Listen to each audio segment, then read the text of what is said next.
विज्ञान के इस दौर में एक पुरुष द्वारा गर्भ धारण करके अपनी संतान को जन्म देना संभव है और हाल ही में कुछ ऐसे केस हुए भी है। लेकिन क्या आप जानते हैं कि आज से हजारों साल पहले हमारे पूर्वजों का ज्ञान हमारे आज के ज्ञान की तुलना में कहीं उच्च था। विज्ञान के जिन चमत्कारों को देखकर हम आज आश्चर्यचकित होते हैं, वो चमत्कार तो हमारे पूर्वजों ने हजारों साल पहले कर दिए थे, जैसे कि पुरुष द्वारा गर्भ धारण कर संतान को जन्म देना। आज हम आपको श्री राम के पूर्वज राजा युवनाश्व की कहानी बताएंगे, जिन्होंने स्वयं गर्भ धारण करके अपनी संतान को जन्म दिया था, जो कि चक्रवर्ती सम्राट राजा मांधाता के नाम से प्रसिद्ध हुई। रामायण के बालकांड के अंतर्गत गुरु वशिष्ठ द्वारा भगवान राम के कुल रघुवंश का वर्णन किया गया है, जो इस प्रकार है। ब्रह्मा जी के पुत्र मरीचि से कश्यप का जन्म हुआ। कश्यप के पुत्र थे विवस्वान, विवस्वान के पुत्र थे वैवस्वत मनु, जिनके 10 पुत्रों में से एक का नाम इक्ष्वाकु था। राजा इक्ष्वाकु ने अयोध्या को अपनी राजधानी बनाया और उन्होंने ही इक्ष्वाकु वंश को स्थापित किया। इसी वंश में राजा युवनाश्व का जन्म हुआ, लेकिन उनका कोई पुत्र नहीं था। वंश की उन्नति और पुत्र प्राप्ति की कामना लिए उन्होंने अपना सारा राजपाट त्याग कर वन में जाकर तपस्या करने का निश्चय किया। वन में अपने निवास के दौरान उनकी मुलाकात महर्षि भृगु के वंशज च्यवन ऋषि से हुई। च्यवन ऋषि ने राजा युवनाश्व के लिए इष्ट यज्ञ करना आरंभ किया, ताकि राजा की संतान जन्म ले।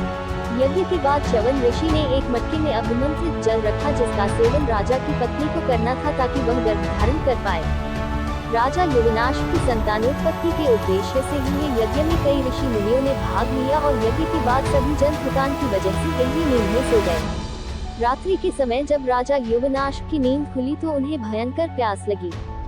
युवनाश्व ने पानी के लिए बहुत आवाज लगाई, लेकिन थकान की वजह से गहरी नींद में सोने की वजह से किसी ने राजा की आवाज नहीं सुनी। ऐसे में राजा स्वयं उठे और पानी की तलाश करने लगे। राजा युवनाश्व को वह कलश दिखाई दिया जिसमें अभिमंत्रित जल था।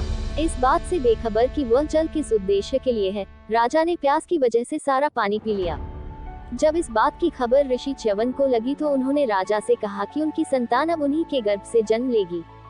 जब संतान के जन्म लेने का सही समय आया, तब दैवीय चिकित्सकों अश्विन कुमारों ने राजा युवनाश्व की कोख को चीरकर बच्चे को बाहर निकाला। बच्चे के जन्म के बाद ये समस्या उत्पन्न हुई कि बच्चा अपनी भूख कैसे मिटाएगा। सभी देवतागण वहां उपस्थित थे। इतने में इंद्रदेव ने उनसे कहा कि वह उस बच्चे के लिए मां की कमी पूरी करेंगे। इंद्र ने अपनी अंगुली शिशु के मुंह में डाली, जिसमें से दूध निकल रहा था, और कहा, ममधाता, अर्थात मैं इसकी मां हूँ। इसी वजह से उस शिशु का नाम ममधाता या मांधाता पड़ा। जैसे ही इंद्रदेव ने शिशु को अपनी अंगुली से दूध पिलाना शुरू किया, वह शिशु 13 बित्ता बढ़ गया। कहते हैं राजा मांधाता से सूर्य उदय से लेकर सूर्यास्त तक के राज्यों पर धर्मानुकूल शासन किया था। इतना ही नहीं, राजा मांधाता ने 100 अश्वमेघ और 100 राजसूय यज्ञ करके 10 योजन लंबे और 1 योजन ऊंचे रोहित नामक सोने के मत्स्य बनवाकर ब्राह्मणों को भी दान दिए थे।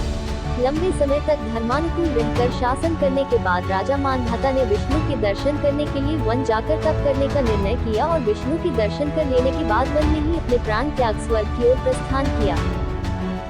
Please like, share, comment and subscribe my channel. Thanks for watching.